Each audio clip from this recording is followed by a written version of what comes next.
Iris Calloway was 14 years old the first time she walked up the gravel drive of the old Pruett place, not because anyone sent her and not because she had any particular interest in farms, but because the house she lived in with her mother and her mother's boyfriend had gotten loud again that afternoon, and the Pruett farm sat at the end of the road with its gate standing open, and something about the quiet of it, the way the fields ran flat and undisturbed toward a line of sugar maples in the distance, had pulled her in without her deciding to go.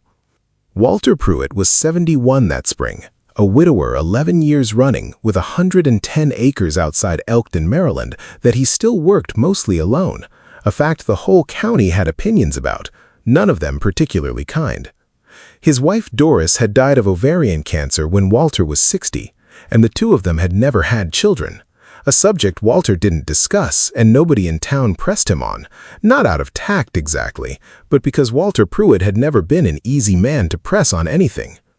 He was found by his neighbors, when he was found at all, out in his fields at hours that made no sense to people who worked regular jobs, and the general understanding around Elkton was that Walter had let the loss of his wife curdle into something closer to hermitry than grief, though nobody who said this had actually spoken to him in any real way in years. Iris found him that first afternoon repairing a fence line along the north pasture, an old man in his 70s working alone with a post driver that looked, to her 14-year-old eyes, considerably too heavy for him to be swinging by himself.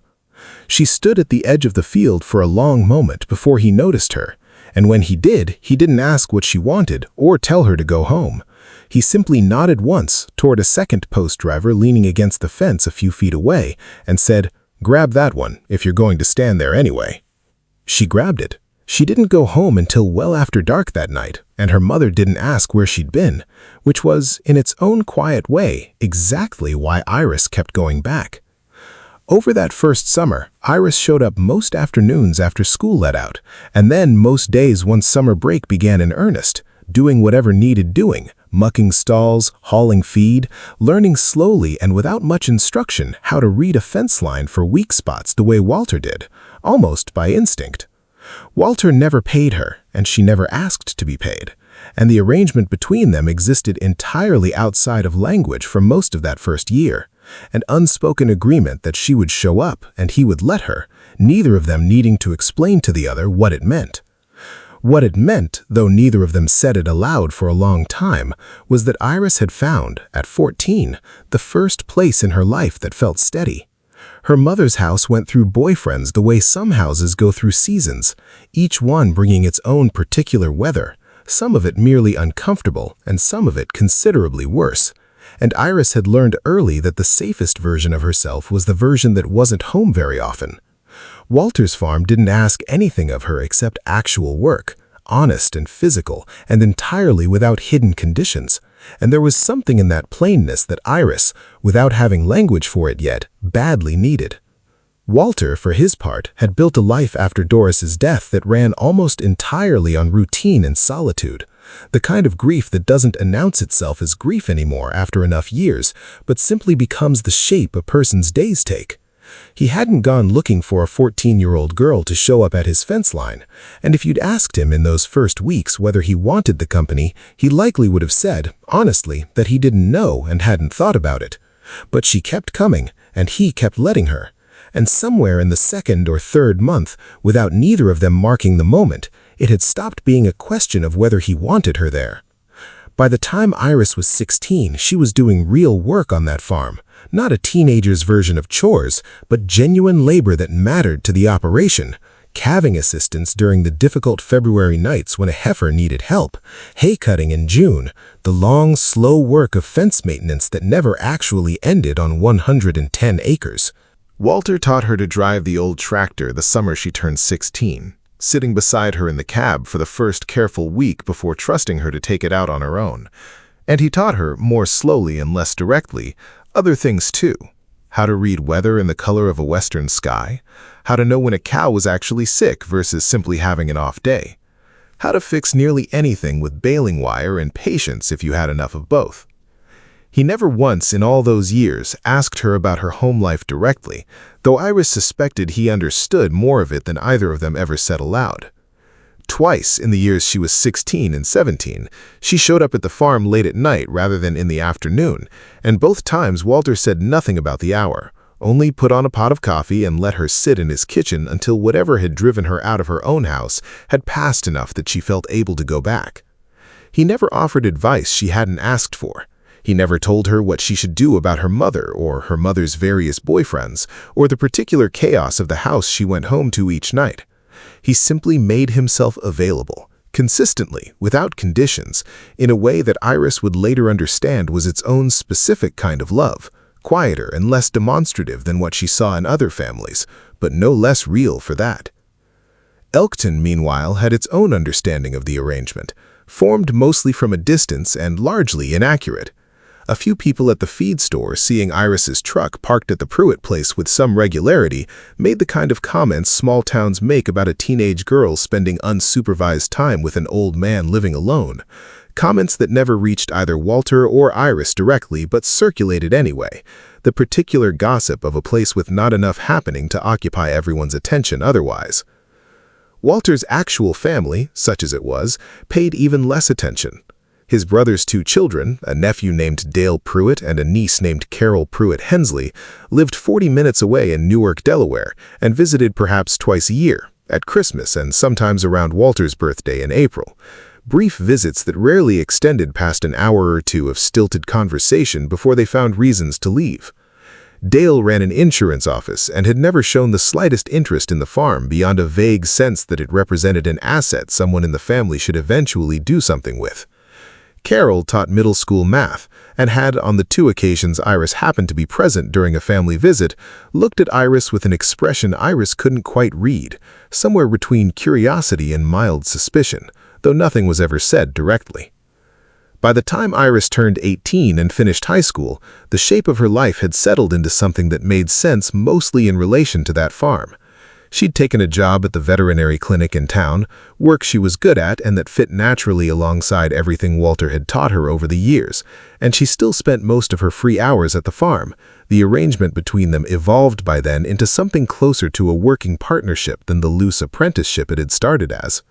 She still wasn't paid, not in any formal sense, though Walter had started, in the last couple of years, quietly covering her truck's maintenance costs and occasionally pressing cash into her hand for gas that she usually tried and mostly failed to refuse.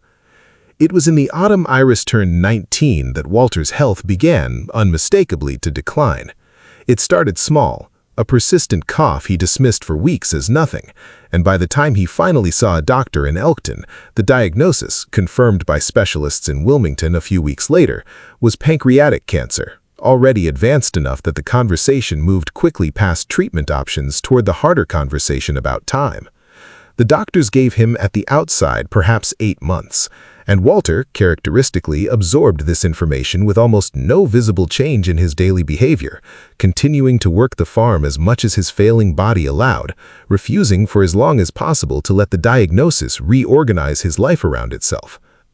Iris was there for most of it. She scaled back her hours at the vet clinic without ever fully explaining why to her employer, spending increasing amounts of time at the farm, first helping with the physical work Walter could no longer manage alone, and later, as the disease progressed through that winter, helping with things that had nothing to do with farming at all, driving him to appointments in Wilmington, sitting with him through the long, difficult stretches of chemotherapy that bought him perhaps 6 extra weeks at a cost that made both of them quietly question, without ever saying so directly, whether it had been worth it. Dale and Carol visited more often once the diagnosis became known, though more often meant perhaps once a month rather than twice a year. Visits that Iris observed from a careful distance, since she was rarely present for them, and Walter never invited her to be. What she pieced together, mostly from things Walter mentioned afterward in the flat, unemotional way he discussed most things, was that these visits centered largely on practical questions about the farm's future, whether Walter had made arrangements, whether he'd spoken to a lawyer, questions that Walter, even dying, answered with the same guarded reticence he'd applied to every personal question anyone had ever asked him his entire life. He had, in fact, spoken to a lawyer, though neither Dale nor Carol knew this, and neither did Iris, not yet. In February, on a day Iris had driven him to Wilmington for what he told her was a follow-up scan, Walter had instead directed her to park outside a small law office 2 blocks from the hospital, telling her only that he had a separate errand and would be perhaps an hour, an explanation Iris accepted without much question, since Walter had never in 5 years offered detailed explanations for anything he didn't want to discuss. Inside that office, Walter sat across from a Priscillian estate attorney named Priscilla Nkemderim and did something he had been turning over in his mind, by his own later account in a letter Iris wouldn't read until after his death, for the better part of 2 years, long before the diagnosis had given the decision any urgency at all. He directed Priscilla to draft a will leaving the entirety of the Pruett farm, the house, the equipment, all 110 acres, to Iris Calloway, with no provision whatsoever for his nephew or niece. Priscilla, by professional obligation as much as genuine concern, asked him directly whether he anticipated this decision being contested, and by whom, and on what grounds. Walter had apparently thought about this question too, because his answer, which Priscilla later recounted almost verbatim in an affidavit, was direct and specific. "My nephew and niece will say I wasn't in my right mind, or that the girl talked me into it," he told her. "Neither one is true, and I intend to make sure there's no honest way to prove otherwise." What Walter proposed, and what Priscilla helped him formalize over the following 2 visits, went beyond a standard will. In addition to the legal document itself, properly witnessed and notarized, with an accompanying letter from Walter's own physician attesting to his full mental competency at the time of signing, a precaution Priscilla specifically recommended, given the likelihood of a challenge, Walter also asked Priscilla to hold in a separate sealed file at her office an additional collection of materials he'd been assembling for months. Letters. Dated, handwritten letters, one written at the end of each year since Iris had first started coming to the farm, 5 years of them in total, each one a short, plainly written account of what Iris had done that year, what she'd learned, what kind of person Walter understood her to be becoming. Not sentimental documents, not obviously written with any anticipation of legal use, but simple, factual, dated records, written years before any question of inheritance had entered the picture at all, each one sealed in its own envelope and given to Priscilla for safekeeping the same February afternoon Walter signed his will. If anyone ever tries to say this girl manipulated a dying old man out of his farm, Priscilla told Priscilla, according to the affidavit she later provided, these will show them exactly how long I'd already made up my mind and exactly why. Walter never told Iris about any of this. He never told her the will existed, never told her about the letters, never gave her any reason to expect anything beyond the relationship they'd already built over 5 years. A relationship that had never once in all that time included any discussion of money or property or what might happen to the farm when Walter was gone. This omission was, Priscilla would later testify, entirely deliberate on Walter's part, precisely because he understood that Iris's genuine ignorance of the will's existence was itself powerful evidence against any future claim that she'd influenced him toward it. Walter Pruett died in early June, 7 months after his diagnosis, in his own bedroom in the farmhouse he'd lived in for 43 years, with Iris sitting by his bed through the final night, having been there in one capacity or another for nearly every difficult night of the preceding 7 months. Dale and Carol arrived the following afternoon, having been notified by a call from Iris herself, since she was by that point the only person who had any regular contact with Walter's daily life at all. The funeral was small, held at the Methodist church in Elkton that Walter had attended irregularly for decades, and Iris stood towards the back, uncertain of her place among the handful of extended family and the somewhat larger number of townspeople who'd known Walter mostly by reputation rather than any real familiarity. Dale and Carol sat in the front pew, as blood relatives properly did, and afterward, at the modest reception held in the church basement, Dale approached Iris directly for what was by her count only the 3rd or 4th actual conversation they'd ever had in 5 years.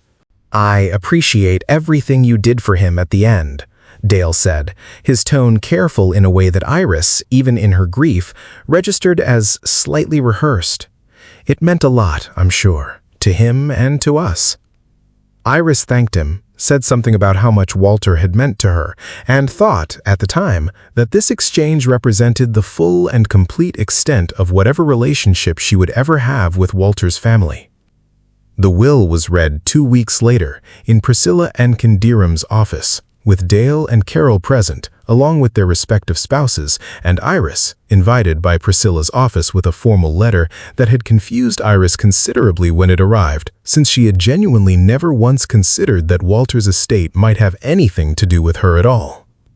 Priscilla read the will's provisions plainly, without embellishment, and the room, as Iris would later describe it, went entirely silent for what felt like an impossibly long stretch of seconds before anyone spoke. Dale spoke first. "That's not possible," he said.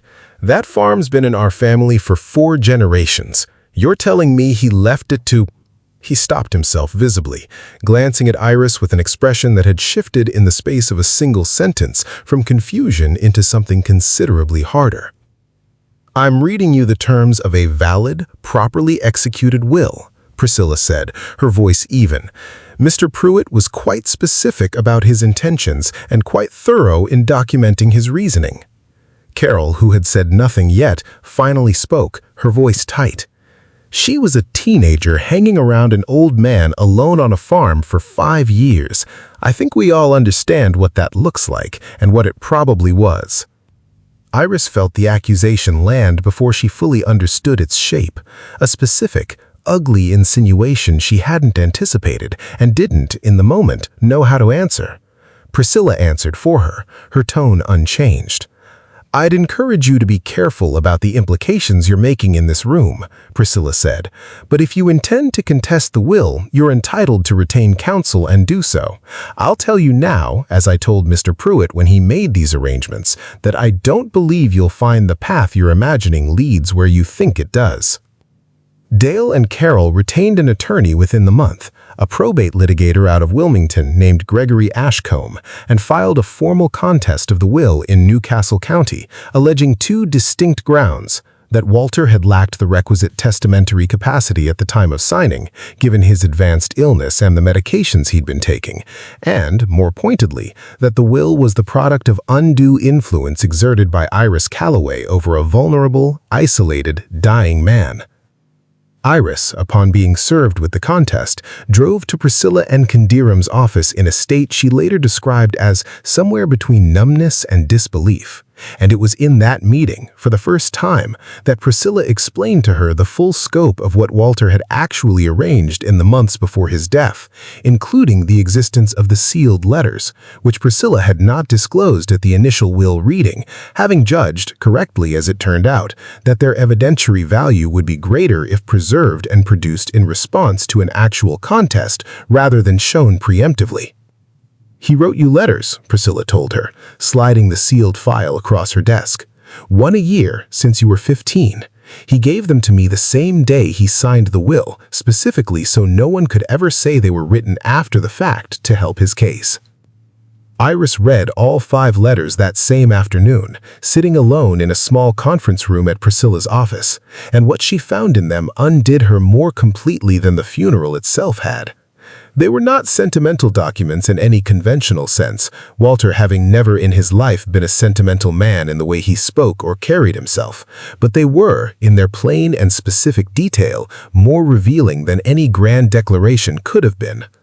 The first letter, dated the December after Iris's initial summer on the farm, described in a few careful paragraphs what she'd learned that year, how she'd taken to the work without complaint, how she reminded him, though he was careful to note the comparison wasn't a substitute for anything, of the particular steadiness Doris had always brought to difficult tasks. The second letter, a year later, noted her progress learning to drive the tractor and included a single line that Iris read 4 times before she could fully absorb it. "I don't know what's happening at that girl's house that makes her prefer mine, but I intend to make sure this is the one place that doesn't ask anything of her she isn't willing to give." The later letters grew slightly longer, slightly more direct, Walter's guardedness loosening incrementally across the years in a way that mirrored, Iris realized, the actual loosening of his guardedness toward her in person over that same time. The final letter, dated the December before his diagnosis, 7 months before he'd ever have reason to think seriously about a will at all, ended with a line that Priscilla would later read aloud, verbatim, in a deposition that would prove decisive to the entire case. Iris doesn't know it yet, and there's no reason for her to know it now, but if anything ever happened to me, I would want this place to go to her before I'd want it to go to anyone who shares my blood, but none of my actual life. I've thought about this for 2 years now, and it isn't the illness talking, because there isn't any illness yet. It's just true, and it's been true for a while. The letter was dated 11 months before Walter's cancer diagnosis. Gregory Ashcombe, representing Dale and Carol, deposed Priscilla Income over the course of a long afternoon that August, and it was in that deposition, according to the transcript Iris would eventually read in full, that the undue influence claim began, visibly and irreversibly, to collapse under its own weight. Ashcombe pressed Priscilla on the timeline, attempting to establish that the letters could have been fabricated or backdated, a line of questioning Priscilla dismantled methodically by producing the physical envelopes themselves, along with dated postal receipts from a certified mail service Walter had used, at Priscilla's suggestion, specifically to establish an independently verifiable timestamp for each letter as it was written and sealed. A level of procedural caution that Priscilla, under oath, attributed directly to Walter's own explicit instructions. He told me, in nearly those exact words, Priscilla testified, that he expected his family to challenge this, and that he wanted to make it as close to impossible as the law allowed. The medical capacity claim fared no better. Walter's oncologist, deposed separately, confirmed that Walter's cognitive function had remained fully intact throughout the entirety of his illness and treatment, a conclusion supported by the contemporaneous physician's letter Priscilla had specifically obtained at the time of the will's signing, and further corroborated by Walter's continued, documented management of his own farm's operational decisions, tax filings, and financial affairs right up until the final weeks of his life. By September, Gregory Ashcombe had begun advising his clients, in language that would later be characterized in court filings as increasingly candid about the weakness of their position, that the case as originally framed was unlikely to survive summary judgment, and that continued litigation risked not only an unfavorable ruling, but a substantial award of Iris's legal costs against Dale and Carol personally. A real financial exposure that Vermont, Delaware, and most states allow courts to impose when a will contest is found to have been pursued without a good faith basis. It was against this backdrop in late September, 3.5 months after Walter's death, that Dale requested a meeting, through counsel, with Iris directly. A request Priscilla advised Iris she was under no obligation to accept, but that Iris, after some consideration, agreed to. They met at a coffee shop in Newark, Delaware, a neutral location Dale had suggested, and Iris arrived uncertain what to expect, braced for another version of the accusation Carol had leveled at the will reading months earlier. What she found instead was a man who looked considerably more worn down than she remembered, and who began the conversation not with an argument, but with something closer to an admission. "I read the letters," Dale said, before Iris had even fully sat down. "Our lawyer showed them to us last week when he told us he thought we should consider withdrawing the contest." He turned his coffee cup slowly on the table without drinking from it. "I want to tell you I already knew all that about you and Uncle Walter. I didn't.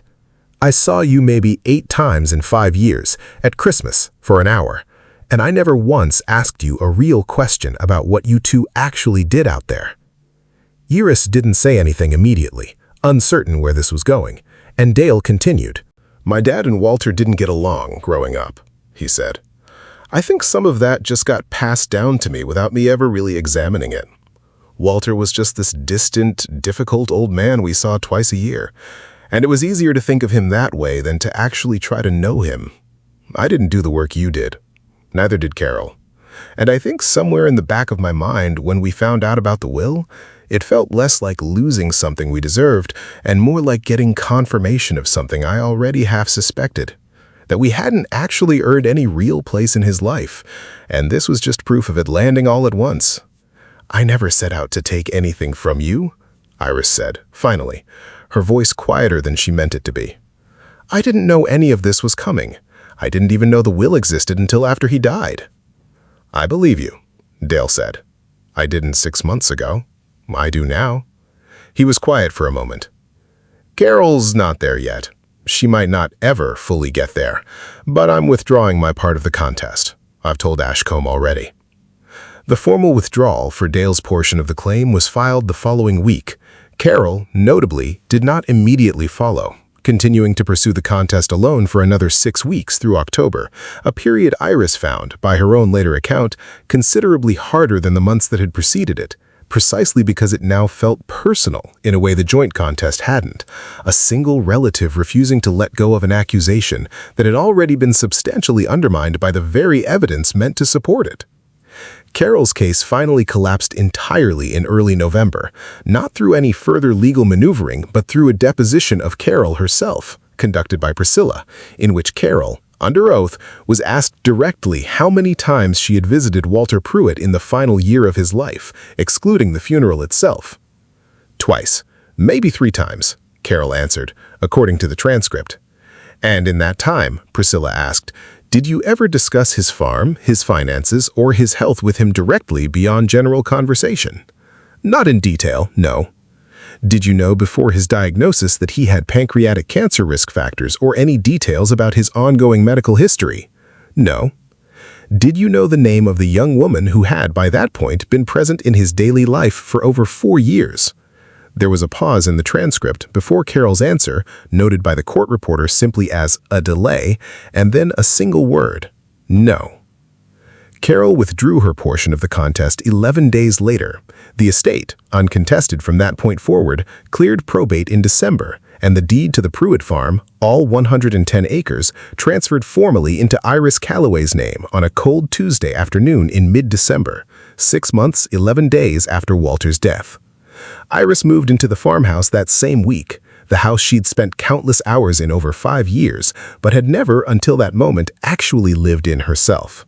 She kept most of Walter's furniture exactly as it had been, unable yet, and in some ways unwilling, to imagine the rooms rearranged, though she did in January finally read through the box of Walter's personal papers Priscilla had returned to her along with the estate documents, and found among them a 6th letter, unsealed, undated, tucked separately from the others, that Walter had apparently written sometime in his final weeks after the will was already finalized, meant for no legal purpose at all.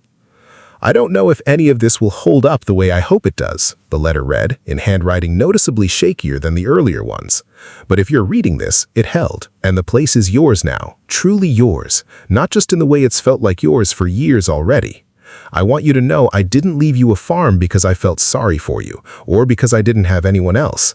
I left it to you because out of everyone I have ever known in my whole life, family included, you were the only one who showed up year after year without once asking what was in it for you. That's rarer than people think. Don't let anyone, including yourself, ever tell you that you didn't earn this. You earned it 1,000 small mornings before I ever thought to put a single word of it on paper." Iris kept that letter, framed on the wall of the same kitchen where Walter had once let her sit through her worst nights without asking a single question about why she'd come. Dale visited the farm the following spring, alone, the first time he'd set foot on the property in over a year. He walked the fence line with Iris for the better part of an afternoon, asking real questions this time, about the cattle, about the maple stand, about the particular slope of the north pasture that Walter had spent decades learning to work with rather than against. Before he left, standing beside his car in the same gravel drive Iris had first walked up at 14, he told her, somewhat awkwardly, that he hoped it would be all right if he came back sometime, not as anyone with a claim on the place, just as someone who'd like, belatedly, to understand a little more of what he'd missed. Carol never visited. Iris heard, secondhand through Dale a couple of years later, that Carol still spoke of the whole matter only rarely, and only with a kind of clipped finality that suggested she had decided, somewhere along the way, that this was simply a loss she would carry without ever fully examining. Easier that way than confronting what her own absence over the years might have actually cost her. The farm itself thrived under Iris's care in the years that followed, run with the same patient, unhurried competence Walter had spent 5 years teaching her without either of them ever calling it teaching. She kept the herd, expanded the maple operation Walter had always meant to get to and never quite found time for, and hired, in her third year running the place alone, a 14-year-old boy from town whose home situation she recognized almost immediately, without either of them ever discussing it directly, bore an uncomfortable resemblance to her own at that age. She never paid him more than the going rate for a farmhand his age, careful not to make the arrangement about anything other than honest work.